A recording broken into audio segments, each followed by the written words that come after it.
So, like, it's time for YouTube. I hope you're ready. Hate that. Today we're talking about the very sickest, the very coolest, the very other adjectives. Let's go. Gotta start with my boy Wasp 12B. Just because bro's a survivor. Okay, get this. He orbits a star a lot like ours, right? Same relative, same size and everything like that. There's two other red dwarf stars that are hanging out, so it's technically like a 3-star system, but they're just there for the vibe, right? They don't really affect him that much. Boy's about twice the mass of Jupiter, right? Absolutely massive planet. But the best thing about him is that he's getting devoured by his star, just like maunched on, like 4 for 4 at Wendy's type of deal. Bro is not well. I want you to take a minute and think about how long it takes a planet in our solar system to orbit the sun, right? Mercury's like 88 days, Venus like 225, Earth is like a year, so on and so forth. It gets longer the further you go out, right? This planet is twice the size of Jupiter. It's orbiting a sun-sized star once a day. Once a day. This thing literally twice the size of Jupiter, just whipping around a whole sun once a day. That's insane. That thing is going so fast. Not a good place. But the funniest thing about all this is not even what's going on with Wasp 12B. Like, bro's not having a good time. I feel bad for him, honestly.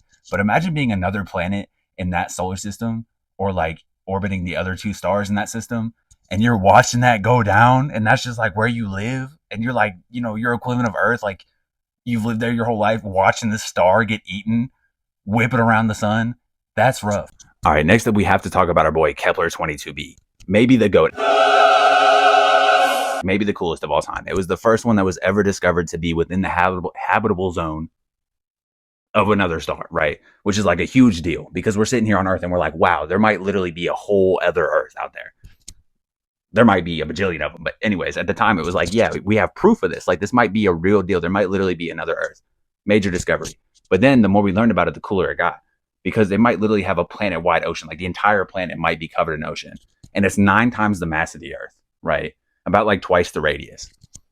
But the coolest thing about this planet to me is, if there are building-sized sea monsters anywhere in the entire universe, our best bet, right there, baby. I don't know if this is like natural selection talking in the back of my head, but some part of me thinks that we have to send our strongest fighter there to to 1v1 these monsters, right? I mean, come on, like, there's no way that a planet that big, covered in water, when something grows and something evolves in water, it doesn't have to fight as much gravity as it does when it's on land, right? So this planet has a whole bunch of gravity compared to ours, 9 times the mass of the Earth. That's a lot of gravity, right? But if you're in the water, you can fight that gravity a lot better, because basically the water, buoyancy, all that together, like, kind of counteracts a lot of the gravity that you face. That's why in the ocean you get things like blue whales, and on land the biggest thing you're gonna get is like an elephant, right? I bet you if we gathered all of our this is so stupid, if we gathered like our strongest like military like weapons and like all of our like submarines and brought all of our nukes and something, I bet there's something on that planet, however deep down and horrifying its layer may be, there has to be something that can fight us, bro. Like, I would love to see that. I would love to see, and there might even be full on intelligent civilizations there. I mean, it's not completely out of the question at all. Like, it's basically like Atlanteans. They probably don't look anything like Atlanteans. They probably look horrifying, but I bet.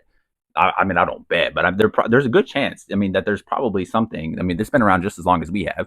There's something that's just as smart, if not smarter than we are. Some kind of intelligent thing that's built like these massive civilizations. That's how I see it anyway. I feel like, I mean, come on, it's got everything it needs to make Atlantis, or whatever the horror movie version of Atlantis is, right? The thing I always wondered too about like these potential, advanced civilizations like ours is like, are they just as stupid as we are? Like, are they destroying their planet? Are they like always like beefing with each other and like fighting wars? Are they like, massive like tribes that are fighting each other like Avatar, like underwater? Or maybe they're peaceful. Maybe they figured it all out. Maybe they're like more advanced than we are, and they're like, violence is stupid. But I would love to see what the underwater warfare would look like.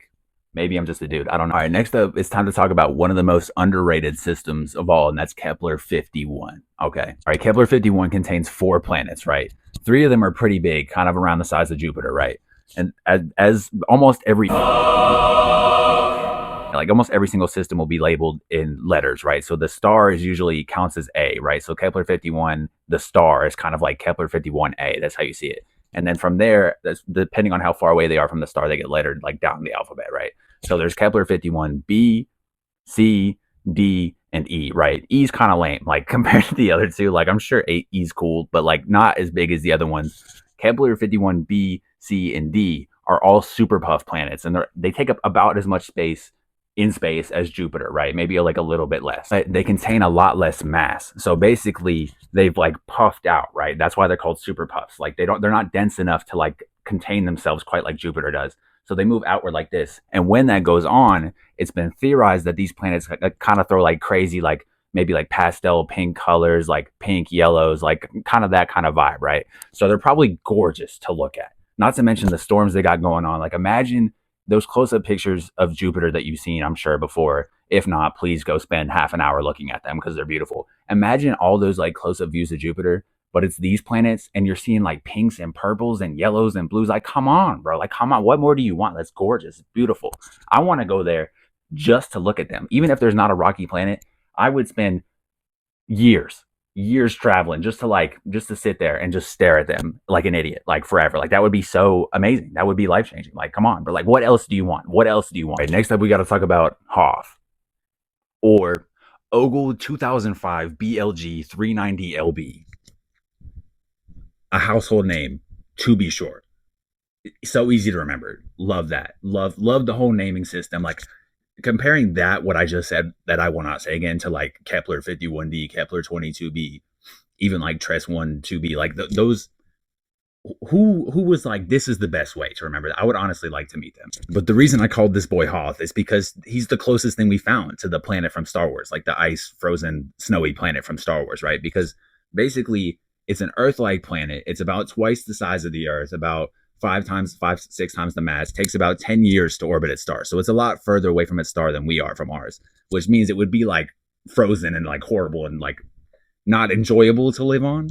But I'm sure Hoth isn't either, right? So like if there's a place somewhere out in the cosmos where there's like AT-ATs, like, you know, the Empire is rolling up on you and you have to go hide in like a little hovel somewhere, this is the place, bro.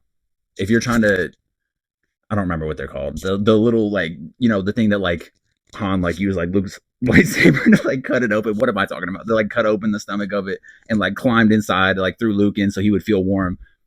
I want to see what like crazy like ice kind of animals, like whatever it is, might be living on this thing. And if there's an intelligent species there, what it looks like. Because it's probably evolved to the cold. Like it probably is like, you know, like an average day on Ogle, I will not say the rest, we'll call it Hoth, is probably, you know, like they go out there and it's negative 100,000 degrees. And they're probably like, oh yeah, you know, this is like a 70-degree day. Like this is wonderful. I love this. So I would love to see how something that might have evolved on this planet would evolve to face that level of cold, or if it's even possible. Maybe life can't even evolve there. If you go to sleep tonight, I require you to have Ogle 2005 BLG 390 LB memorized, or I'm going to be really mad.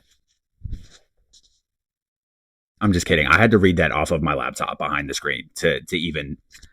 Whose idea was this? I would like to meet them. I want to shake your hand. All right. It is time to talk about the creepiest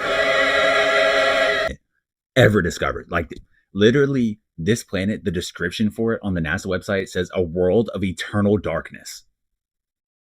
Bro, if NASA calls you creepy, you're creepy. This planet, TRES 2b, I never know if I'm supposed to say TRES or like TRS. I'm just going to say TRES, like the version of 3 in Spanish. That's what we're calling it on this channel, okay? Let NASA pull up to my door and tell me not to call it TRES, bro. Honestly, the planets are for the people, bro.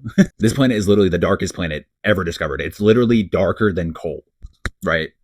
We if it weren't for the transit method, so like that's how most exoplanets get found. Like basically the transit method is like you look at a star, right, and then you see like a little dark spot pass in front of it every once in a while, and that's obviously a planet, right?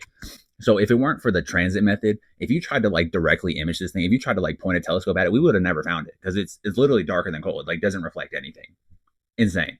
But what's even creepier than that is that these astronomers think that it has a dark, like it has like a red glow emitting from inside the planet. Like, sounds like evil. Like, is Doofenshmirtz there? Like, bro, like Darth Vader's got a base in the clouds. I know. And they've said also, like, literally, if you took a spaceship and flew through this atmosphere, you would see nothing. So say, oh yeah, and it's the size of Jupiter and it orbits this star every 2.5 days. So it's flying and it's massive and it's scary. And there's a red glow. I mean, Sith homeworld. No words. Amazing. Incredible. Horrifying. All right. Last but not least, we have to talk about the greatest solar system of all time. And no, it's not ours. I'm sorry. Our solar system sucks compared to this one. If you're a fan of mine, if you came here from my TikTok, I'm sure you did. If you found me, I mean, through my reels on YouTube, love you for that. That's so cool. If you found me because somebody shared this, that's cool too. But if you're a fan of mine on TikTok and you've seen my TikTok videos before, I almost certainly, unless you came from like one of my big videos, you've almost certainly heard me talk about this system before because it like needs no introduction, but I have to give it one anyway, right? TRAPPIST-1. I really have like the whole script, like description for this system memorized in my head. Like I don't even have to look anything up because of how many times I've talked about this system, right? There's 7 rocky planets that all orbit their star closer than Mercury orbits ours. And out of those 7 planets, there's 3 that might be habitable. Really, there's one that's like super promising. One, it's, you know, it's like the Goldilocks, literally the Goldilocks zone. One's a little bit too warm, one's a little bit too cold, right?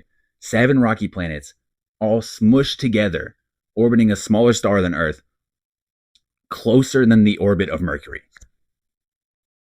Insane. Wow. Ever seen like The Expanse or read like War of the Worlds or watched the movie? Like, you know, this whole fear that like we might be fighting Martians, like all this stuff. Like, you know, obviously we've been to Mars. Like we know there's not anything like super intelligent that's going to come fight us now, but that used to not be really understood. Like people used to be afraid of Martian attacks, right? Imagine if there was like 2 or 3 other planets on either side of you that are that close together that might have intelligent life that might roll up on you. That's crazy. Can you imagine the wars that you would fight with another planet that's like just next door that you could literally see? I mean, you can go outside and see Mars, but it's a little red dot in the sky. Like you're not looking at it and being like, oh, that's a whole planet. Like people like back in the day didn't know what a planet was. Like it could have just been anything in the sky. I mean, the ancient people used to think it was like the god of war, right? Imagine if you're looking at a planet that takes up a good chunk of your sky, your whole life, and all of your ancestors, everybody who's ever evolved on your planet has seen it too. And then something from that planet rolls up on yours and is like, yeah, we're the boss now. And you have to fight them. Crazy. Say they all get along. I mean, it might be that there's one big civilization that like controls all of these planets, right?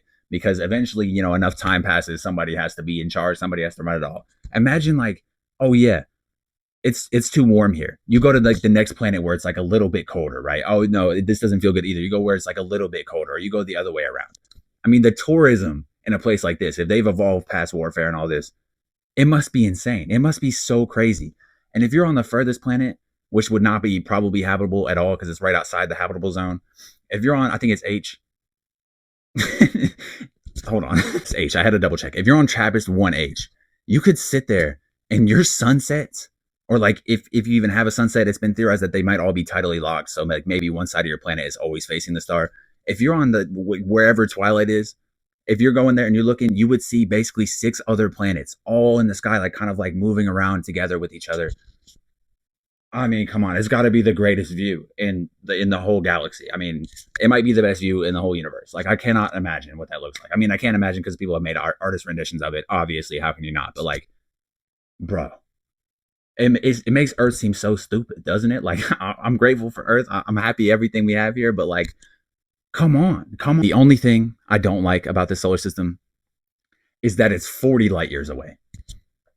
Is that I don't get to live there. Cause I mean, come on, bro. Like I've said come on 100 times in this video, but that's the reaction I always have. Like that's why I love astronomy so much, because you find out things like this about like, you find about things like TRAPPIST-1 and you're like, come on. It's great. I mean, what else do you want? Like, what else do you want? Like, that is the greatest way I can even imagine to live in this universe. Well, that's it. I never like have closed out a video. This is the first video like this I've made before. So like, I appreciate you watching it more than the world. This is not my magnum. I don't know why I was going to say it was my magnum opus, but like, this is like, I mean, such a big deal. Like, honestly, this was not even that hard to film. I'm not even going to edit it. My boy Matt is going to edit it. Matt, while you're editing this, throw up a picture of yourself or like your shoes or like tag yourself or something. If it were not for him, I would not be making this video, because at the end of the day, I am such a busy person. I do not have the time to edit a video this long. I have the time to sit here and make a TikTok video that takes 30 minutes and I edit it for another 30 minutes to an hour. I can do that, you know, once or twice a week. But making a YouTube video like this, it's hard work. Like, and me just filming like this, just yapping about stuff I already know about, that's easy. So everybody shout out Matt, follow him. We love him. He's probably watching this back and being like, yo, bro, I didn't know I was getting a shout out at the end. Here it is, bro. It's all yours. But thank everybody for watching. I'm going to do more of these. I have to. Hold on. Let me find out how many we found. I think last time I checked it was like 5,000. It's like 5,000. So I'll do the math. It'll be the title of this video, however many minutes I talked about. It's a good amount, right? 5,000 I think I can make these forever. I think I could make these for a very long time. So, I mean, this is like one of my favorite things to yap about. Thank you for listening. Thank you for watching. Love you guys. I don't want to say bye. What's it? Farewell? No, that sucks. I'll figure it out. Whatever. Bye. Love you.